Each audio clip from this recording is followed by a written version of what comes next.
আসসালামু আলাইকুম বন্ধুরা।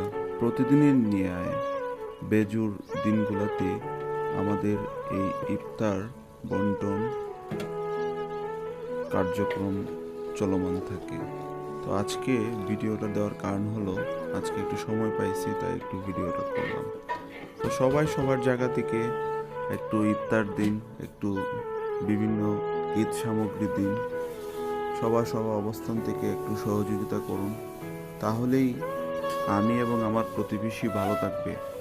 আজকে ইফতারগুলো রেডি করার পরে এরকম প্যাকেটিং করে বাইরে নিয়ে গেলাম। বাইরে নিয়ে যাওয়ার পরে আমরা যারা দুস্থ লোক আছে বিভিন্ন বাইরে ইফতার করে তাদেরকে বন্টন করা হলো। তো আসলে একটু একটু শান্তি পাওয়া যায়, এই শান্তিটাই দুনিয়ার সবচেয়ে বড় জিনিস। আর সব কিছুর পরে আল্লাহ তাআলা আমাদেরকে এইরকম কষ্ট, একটু কোরবানি, এগুলা কবুল করার জন্য আল্লাহ তাআলার কাছে দোয়া করি। সালাম।